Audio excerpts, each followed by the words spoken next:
warahmatullahi wabarakatuh. Selamat siang semuanya.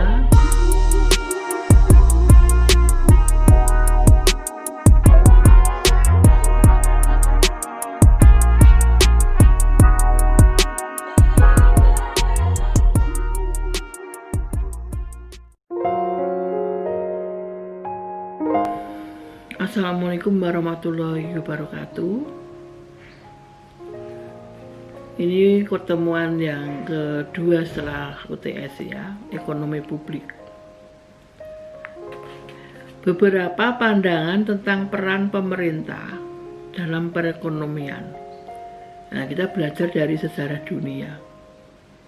Ya, sejarah dunia ini yang mengatakan bapak ekonomi atau istilahnya apa yang paling tertua, yaitu cikal bakal ekonominya itu The Words of Nation tahun 1776, yaitu yang terkenal dengan bukunya The Words of Nation dari Adam Smith. Bahwa di sini ada pengertiannya. Niat mengejar laba mengantar individu-individu bersaing satu dengan yang lain, memasuk barang-barang yang dibutuhkan oleh individu-individu lainnya. Hanya perusahaan yang menghasilkan barang yang dibutuhkan dengan harga terendah mungkin yang mampu bertahan. Nah, sini Adam Smith berpendapat juga bahwa perekonomian itu dituntun seolah-olah oleh the invisible hand, tangan yang tidak tampak, untuk menghasilkan barang yang dibutuhkan dengan cara yang terbaik. Nah, pandangan Adam Smith ini sangat berpengaruh pada orang-orang di pemerintahan maupun para ahli ekonomi. Ya, di sini akan dijelaskan juga dalam pengertian The Word of Nation punya Adam Smith itu. Jadi ada tangan-tangan yang tidak tampak, tidak kentara, the invisible hand. Ya, di sini juga pertumbuhan ekonomi itu selain Adam Smith ada J.B. Shea, ada Malthus, ada Baldwin dan Mayer, ya, banyak sekali. Nanti buku ada, Anda baca sendiri ya. Nah, di sini harus dilihat adanya pengaruh. Ada dua pandangan yang sangat bertentangan. Di satu pihak, kepemilikan oleh swasta atau kapital di perusahaan, ya. Di lain pihak, kontrol oleh pemerintah atau alat-alat produksi. Nah, contohnya ada di Uni Soviet, di Amerika, ya. Kalau di negara Indonesia atau pemerintah negara yang sedang berkembang, contohnya di Indonesia, ya. Itu bagaimana sektor swasta atau entrepreneur, ya, itu berkembangnya bagaimana di perusahaan swasta di Indonesia, di negara sedang berkembang, contohnya Indonesia saja. Ya, itu sektor swasta tidak bisa dilepas dengan sendirinya, bahkan harus dicampuri dengan urusan pemerintah. Contohnya, kalau mau menetapkan upah minimum regional, itu ditentukan oleh pemerintah. Solo berapa, Wonogiri berapa, Klaten berapa, Semarang berapa, itu kan sesuai dengan wilayah masing-masing. Berarti kan campur tangan pemerintah masih mencampuri itu. Misalkan mau cari pekerjaan lewat Dipnaker, nanti kalau ada perselisihan buruh tingkat daerah, tingkat pusat juga diselesaikan dengan pemerintah ya sebagai penengahnya, sebagai mediatornya. Kemudian kalau hari raya harus ada THR-nya. Kalau karyawati misalkan itu hamil harus ada cutinya. Ya, kalau di PHK harus ada pesangonnya. Nah, itu kan pihak swasta itu kan berdiri dengan sendirinya, entrepreneur. Tapi kenapa pemerintah itu kok ikut campur tangan? Kalau di negara sedang berkembang loh ya. Nah, karena apa? Karena kalau tidak dicampuri tangan oleh pemerintah, sektor swasta di negara sedang berkembang ya semaunya sendiri. Ya, jam kerjanya nggak pasti, gajinya juga semua sendiri. Karena apa? Karena di Indonesia itu, di negara sedang berkembang ini, tenaga kerjanya melimpah. Bahkan kita itu terkenal dengan tenaga kerja termurah sedunia. Berapa saking ngeri tau. Tenaga kerjanya termurah sedunia. Nah, maka harus campur tangan oleh pemerintah. Kalau di negara sudah maju, sama di Amerika atau di mana, itu pemerintah nggak mencampuri urusan sektor swasta. Perusahaan swasta bisa dibiarkan dengan sendirinya. Bahkan sektor swasta itu bisa membantu pemerintah dalam hal pajak, ya kan, membayar pajak penghasilan, ya, pajak penjualannya masuk kepada pemerintah. Bahkan membantu sektor swasta, membantu sektor pemerintah. Itu di negara maju.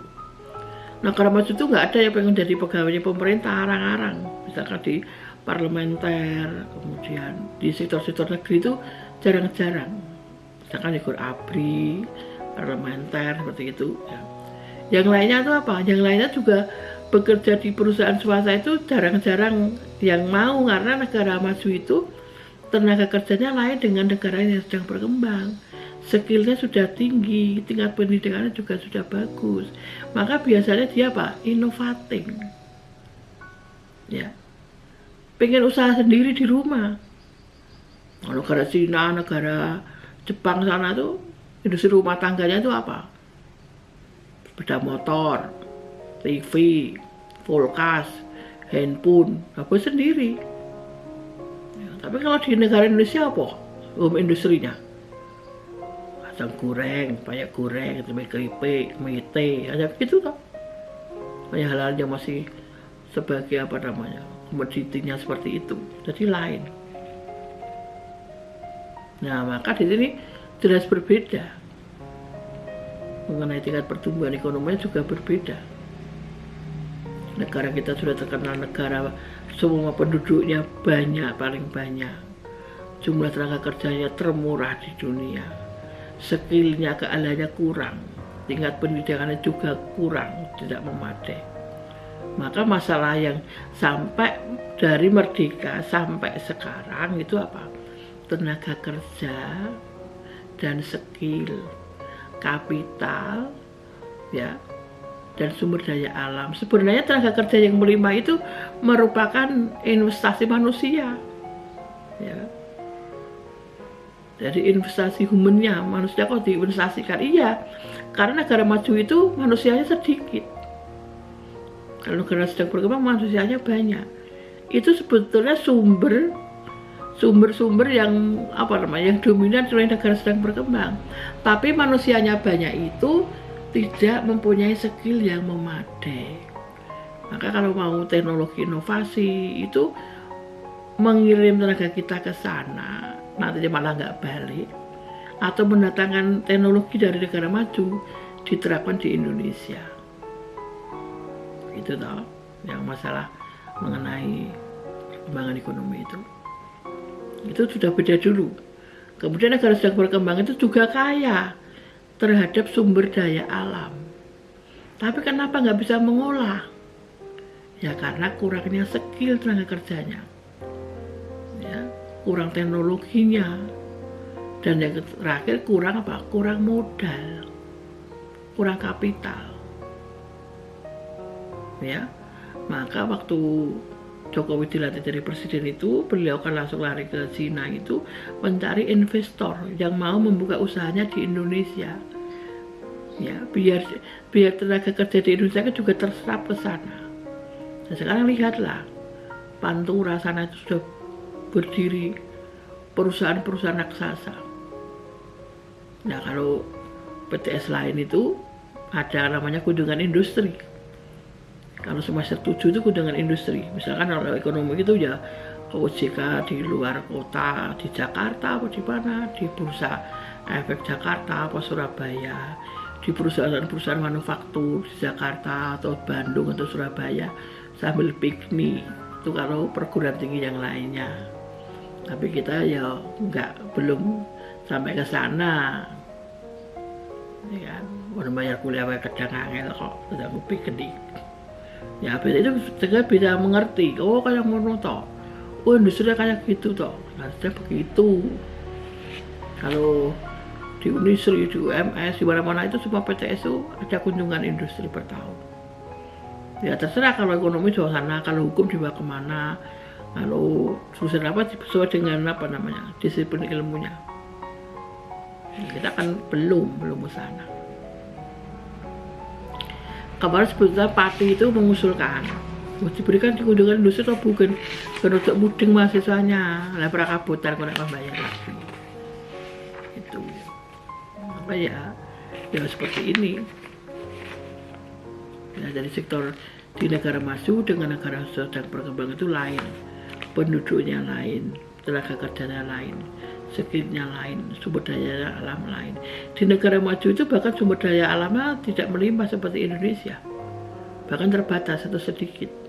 Tapi kenapa bisa menghasilkan tingkat pendapatan nasional di sana itu lebih tinggi?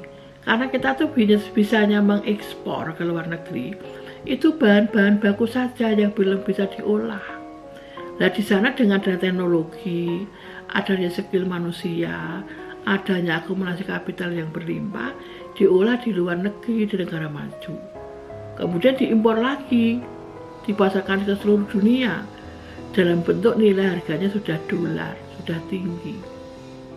Jadi misalnya karet itu diekspor ke luar negeri. Misalnya diolah menjadi ban, menjadi apa, ditukunnya orang Indonesia harganya sudah tinggi. Ya seperti itu. Peradaban ekonomi kita seperti itu. Nah tapi bagaimana lagi yang baru seperti ini? Ya, seperti kebijaksanaan pemerintah. Rakyat Indonesia itu kebanyakan belum punya rumah karena kan banyak manusianya. Dia ibune, marotuane dan sebagainya. Nah maka pemerintah itu sebetulnya baik. Semua pun yang jadi presiden itu mesti baik. Punya kinerja yang jelas-jelas bisa diandalkan. Misalkan ya dari pusat itu Pak Bupati, raja terkecil kita kan Bupati. Pak Bupati, rakyat mungkin seluruh dunia rumah ini berapa orang kakak, berapa kakak. Nah, coba di sensus ada sensus penduduk yang belum punya rumah itu berapa. Nah kemudian pemerintah mengeluarkan subsidinya. Coba buatkan rumah sangat sederhana sekali, tipe 36 atau tipe berapa itu. Biar murah, kalau dia penghasilan sekian, dia bisa mengasur sekian, sehingga punya rumah sih penting itu. Biar dia itu mandiri. Nah ternyata bupatinya malah tidak amanah. Banyaknya dikantongi sendiri. Anda bisa melihat di TV, di mass media lain, banyak bupati yang sudah dipenjara. Akhirnya pemerintah kan judek lah istilahnya. Wong ngerti rakyat iki bupati ini kurang camate ning lurah yang RT RW ini kok malah memperkaya diri sendiri.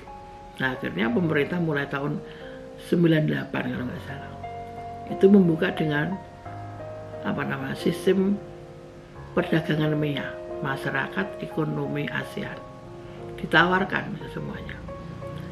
Siapa yang berani memenangkan main tender di Indonesia mengenai, contohnya satu saja ya, mengenai pembuatan rumah sangat sederhana sekali itu. Ya akhirnya ditenderkan oleh pemerintah, sing menangi wong Cina. Tapi pemerintah juga membuka para properti orang Indonesia, kalau Anda mau juga ikut andil membuat perumahan yang RSSS itu, silakan. Ya. Anda menghubungi investor aslinya di sini. Anda membuat 100 rumah boleh, 10 rumah boleh, 1 juta rumah boleh.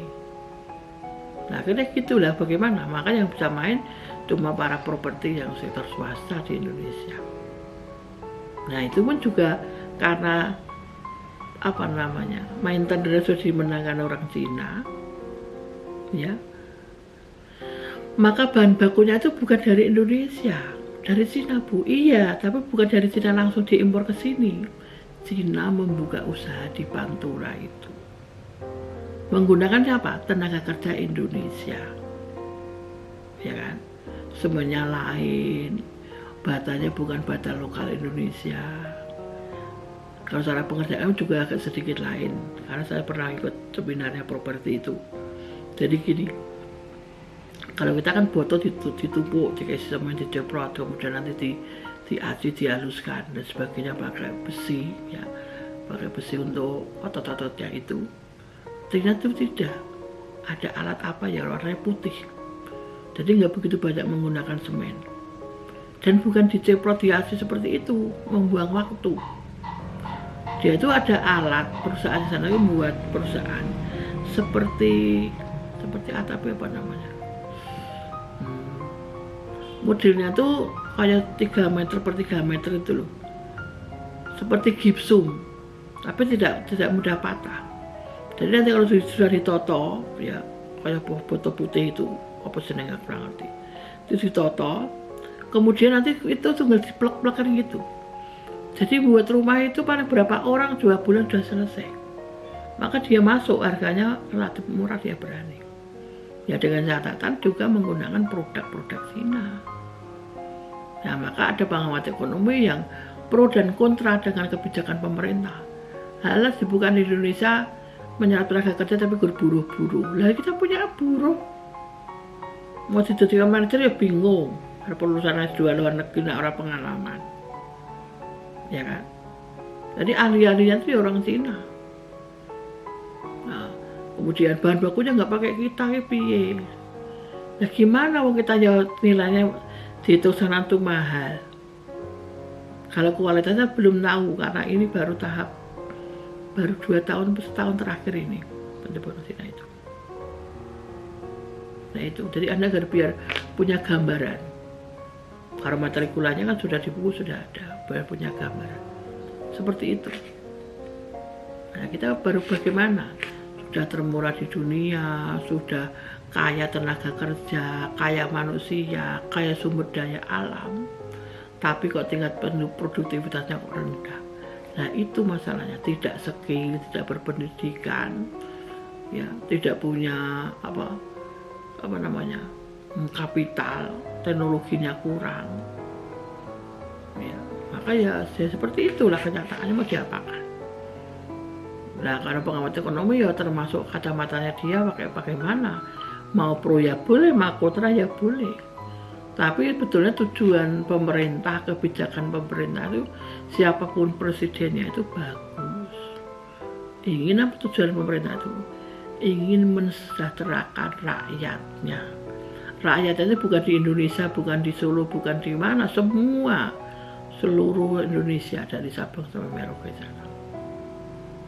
Ya kan? Anda nggak begitu ruwet, misalkan udah transportasi gampang, listrik ada, telepon ada, ya, jalannya bagus, tapi kalau di pedalaman sana susah masuknya ke jalannya itu, jalannya angel, mau ngejak rembukan ya angel, ya. Misalkan di pedalaman suas macam kursi Baduy dan sebagainya, ya itu harus, ya kita belum tahu seperti ke sana itu kan belum tahu yang di daerah pedalaman tahunnya yang lewat televisi dan sebagainya. Saya tuh punya terapi loh. Dulu orangnya itu dosen UGM, dia sudah profesor. Kadang kalau terapi sambil ngobrol kan masalah pendidikan. Nah dia itu aslinya di suku pedalaman Baduy apa gitu. Nah dia itu mau masuk ke rumahnya itu karena dari kendaraan itu katanya jalan tuh sehari. Terus sana pakaiannya nggak ada warna lain kecuali hitam-hitam. Terus sana itu cara membelinya itu kayak barter itu loh, tukar-menukar barang itu. Tapi yang dibutuhkan sana itu garam, nggak tahu kenapa kok garam. Bapaknya itu juga dapat kondangan nggak pulang ke sana lagi. Nah ya itu bulan sana tuh angel, dijak untuk maju angel, diajak komunikasi angel, dimasuki orang luar itu dikira orang asing mau menjajah. Jadi kan angel. Kalau Anda belum tahu yang di sekitar Anda kan orang-orang modern semua. Pakai bajunya cuma hitam, kutunya cuma garam. Kalau dimasukin untuk maju lain tidak boleh, hanya penduduk situ saja. Nah penduduk situ yang sudah kuliah pintar-pintar, itu kata dia beasiswa kok dari S1 sama S3 itu. Dia coba beasiswa itu, tapi dia nggak mau pulang ke sana.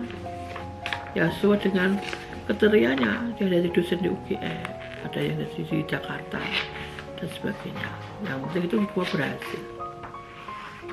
Ya. Kemudian untuk pendekatan ilmiahnya dalam ekonomi mikro atau makro, ya, yang sudah Anda pelajari tadi sudah dapat mikro makro. Contohnya jumlah orang miskin meningkat dalam setahun terakhir ini. Kebanyakan pernyataan positif dapat diuji benarnya dengan cara memeriksa data, yakni hasil pencatatan atau fakta sebagainya. Pendekatan ilmiah dalam modul ekonomi mikro atau ekonomi makro yang telah Anda pelajari, sudah dapat itu dipaparkan ada dua jenis pernyataan dalam ilmu ekonomi, yaitu pernyataan positif dan pernyataan normatif. Keberhasilan ilmu-ilmu sosial dalam menjelaskan berbagai gejala antara lain disebabkan oleh kemampuannya membedakan antara yang positif dan dengan yang normatif. Pernyataan positif berkaitan dengan fakta, apa yang telah terjadi, apa yang tengah terjadi, dan apa yang akan terjadi. Itu yang positif. Contohnya, jumlah orang miskin meningkat dalam setahun terakhir ini. Kebanyakan pernyataan positif dapat diuji kebenarannya dengan cara memeriksa data, yakni hasil pencatatan atau fakta.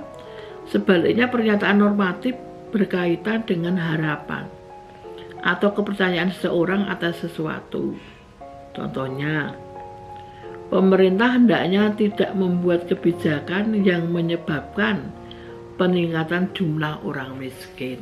Nah, itu contoh pernyataan yang normatif seperti itu.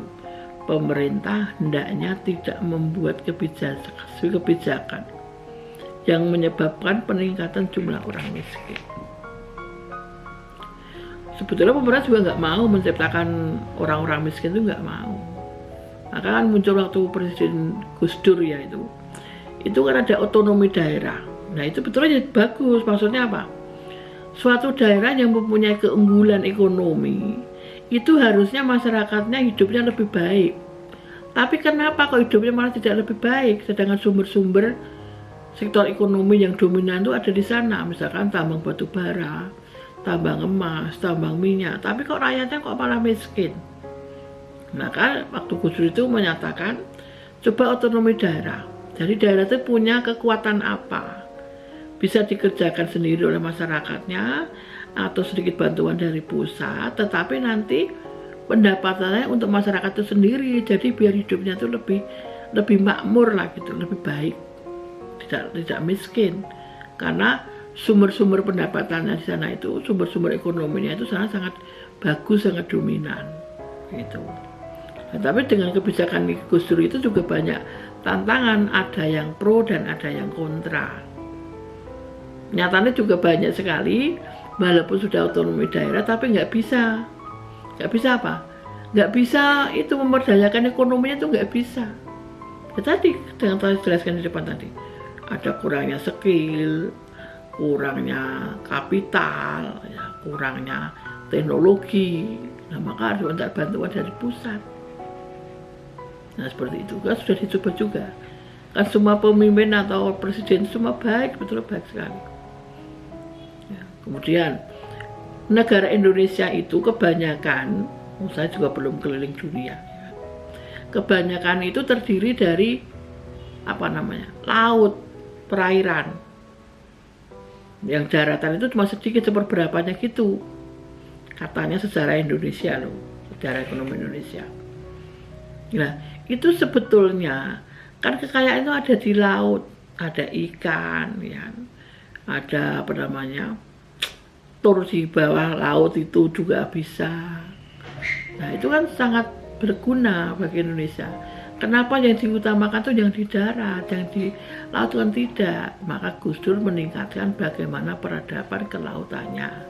Banyak dibuka sekolah SMK kelautan di desa sana, di Wonogiri pojok sana, dekat Pacitan sana, belum ke Pacitan, itu ada sekolah maritim, sekolah kelautan.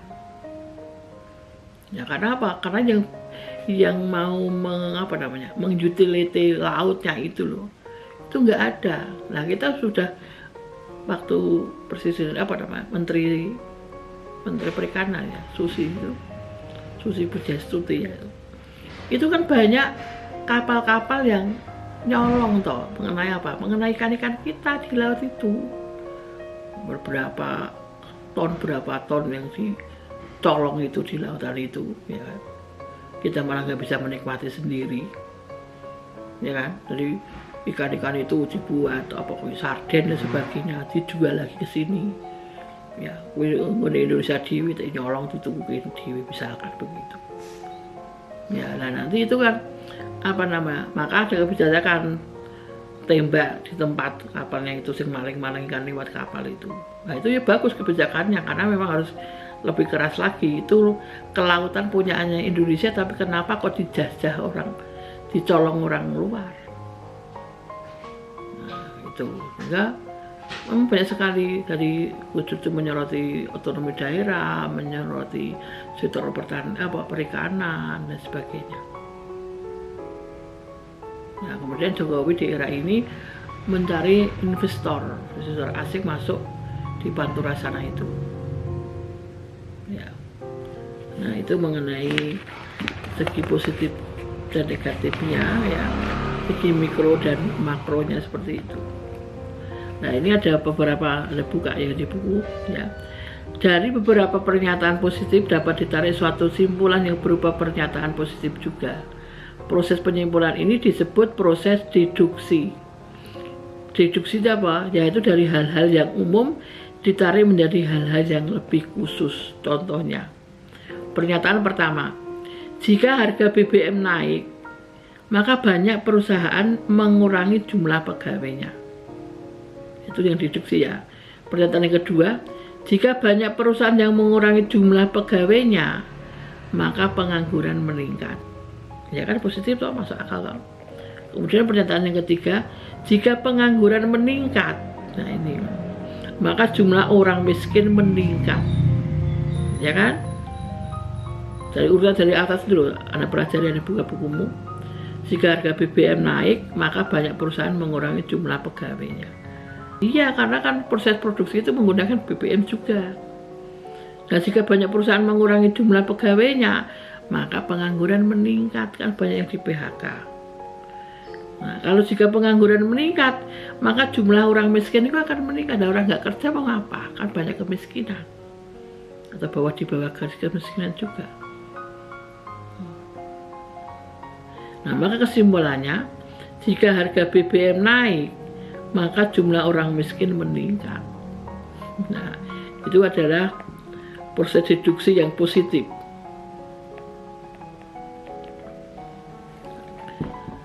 Kemudian teori dapat juga digunakan untuk meramalkan atau memprediksi sesuatu yang belum terjadi. Suatu teori, ya, perlu diuji kebenarannya dengan data.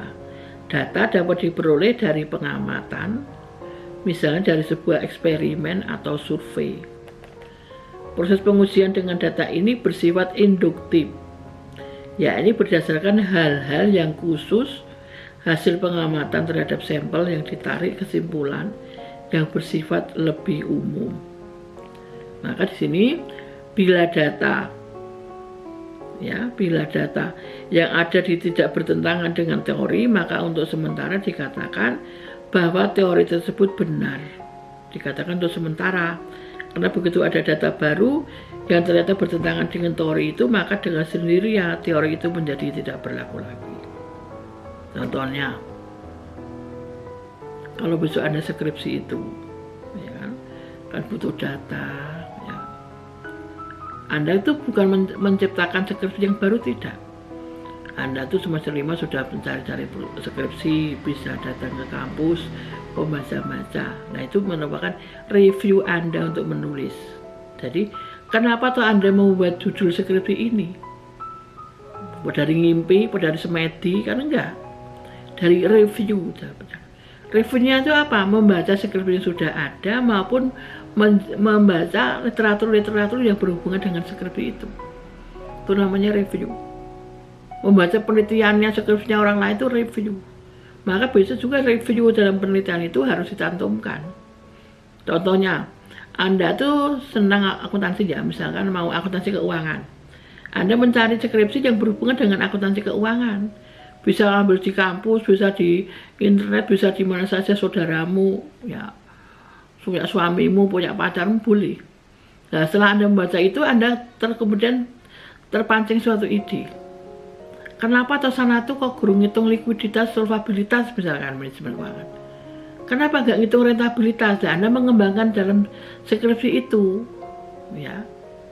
Kemudian, kenapa kok menghitung likuiditas dengan solvabilitas itu rumusnya pakai itu? Apa tidak pakai rumus yang lain? Nah, kalau ada menemukan ya silakan diuji dengan rumus yang lain. Nah, sehingga kalau misalkan lebih akurat rumus yang baru, hasilnya lebih bagus, lebih pengambilan keputusannya itu lebih cepat dan tepat. Orang kalau mengambil keputusan itu yang penting kan cepat dan tepat. Cepat tapi tidak tepat, dia akan merugikan. Ya, tepat tapi tidak cepat, salah persaingan. Ya kan? Maka pengambilan keputusan itu cepat dan tepat. Nah, kalau yang sudah diteliti itu lebih banyak yang menggunakan rumus yang baru ini yang lebih konsisten, maka pakai rumus yang baru, yang lama sudah tidak dipakai lagi. Seterusnya, maka harus mengadakan penelitian. Nah, syaratnya dosen, dikatakan dosen itu apa toh? Kalau mempunyai tridharma perguruan tinggi, dharma pertama penelitian, dharma kedua pengajaran, dharma ketiga pengabdian masyarakat. Itu baru dikatakan dengan namanya dosen. Dosen ini orang guru iso ngajar tok, tapi penelitian dan pengabdian harus punya tridharma perguruan tinggi. Nah, maka tugasnya di penelitian, dengan mahasiswanya boleh, dengan temannya boleh, sendiri juga boleh. Penelitian tentang apa, Bu? Ya tentang disiplin ilmunya. Kalau ekonomi, mana ekonominya. Kalau bisa untuk apa? Untuk kepentingan masyarakatnya. Pengabdian ke pengabdian. Kalau pengabdiannya apa? Misalkan ada suatu daerah yang punya industri yang bagus, tapi belum dibentuk koperasi. Nah, kita ke sana memberikan wejangan bentuk koperasi, caranya seperti ini, seperti itu, begitu. Ya, misalkan cuma industri seperti kemarin pengacara bisnis kuning itu, ya, sana sudah ada industri, Bu, buat ini, buat itu, tapi belum ada mereknya, kemasannya belum bagus, marketingnya belum bisa bagus. Nah, itu kalau kita punya teori seperti itu, maka kita mengajari mengabdi, tidak dibayar, tidak, itu tugasnya dosen. Misalkan harus diteliti ya nggak apa-apa. Nah, kita itu di Indonesia itu ya kurang penelitian itu. Dana penelitian itu ada di Indonesia, ada di pemerintah, tapi ya profesornya sulit melakukan penelitian. Nah, di negara maju itu orang penelitian terusnya bisa tuh hidup. Ya, maka perkembangannya teknologi maju terus. Oh, dengan ini, sudah relevan lagi, diteliti yang muncul ini, seperti itu. Yang bisa membawa tingkat kesejahteraan masyarakatnya, yang penting itu. Nah, maka di sini ditimbulkan penelitian. Ya, dosen ini sering moco, maka kalau dikasih tugas dosen buat makalah, tugasnya kok podo pun diwaca dosen ini kayak makalah gini. Nah, itu tugasnya tridharma perguruan tinggi dibaca, ya, dibaca, dibuat makalah, copy paste nih koncone, ya ngerti dosen ini. Nah, sing benendi, sing nirundi, sing ditirundi kan nggak tahu. Makanya bedanya mahasiswa dengan siswa itu, ya udah mahasiswa khusus yang ini bisa bekerja sama dengan temannya, tapi melaporkannya itu dengan cara yang berbeda, dengan bahasa yang berbeda. Kalau sistematikanya kan ada yang ditentukan oleh dosen, tapi cara menyampaikannya itu yang berbeda, itu sudah dianggap tidak menjiplak, tidak turunan. Tapi kalau hanya copy paste ya paling nggak lulus. Ya itu ya, ini yang mengenai segi positif dan negatif, ya, dalam pengertian ekonomi publik di sini, atau ekonomi publik itu ya ekonomi ke masyarakat itu, ekonomi untuk umum, untuk berayat umum. Masih ada satu kali pertemuan lagi, yaitu menganalisis sektor publik. Ya, jadi sudah pertemuan setelah MIT sudah pertemuan yang kedua, kemudian yang ketiga, kemudian nanti UAS. Gimana, sudah merasa jelas atau belum? Malah belas sudah jelas karena kondisi COVID 19 itu kita ya harus seperti ini. Kalau kemarin waktu sebelum UTS itu kan kita pakai Zoom, ternyata putus-putus, ada yang nggak bisa masuk. Nah maka dicoba dengan menggunakan YouTube ini. Nah setelah absennya gimana? Absennya begini, setelah saya kirim nanti YouTube-nya untuk materinya itu, nah saudara sebagai presensinya harus mengisi komentar YouTube-nya Bening. Nanti saya lihat, oh ini masuk berarti sudah hadir, oh ini masuk, tapi dipakai namanya sendiri-sendiri, jangan nama Sandi Bening malah mumet. Saya ini Bu hadir, boleh. Saya ini Bu mau tanya ya nggak apa-apa. Ya, jadi sebagai syarat presensi hadir pakai diisi kolom komentar itu. Tapi disebutkan namanya, nama apa nimnya ya nggak apa-apa, nama dan nimnya juga boleh. Yang penting Bening jelas, atau seperti orang gili, kalau komentar malah pakai apa namanya, pakai Sandi apa namanya, Bening malah mumet, so ini jenenge sopo, orang banyak ya. Ya sudah, demikianlah untuk yang terakhir kali ini. Semoga lebih jelas semuanya, semoga sehat semuanya. Doakan Bening juga sehat. Ya masih ada pertemuan satu kali lagi dan UAS ya, dan UAS. Dan selesai tinggal nanti nunggu yudisium. Demikian kurang lebih, kalau ada salah Bening minta maaf. Wassalamualaikum warahmatullahi wabarakatuh.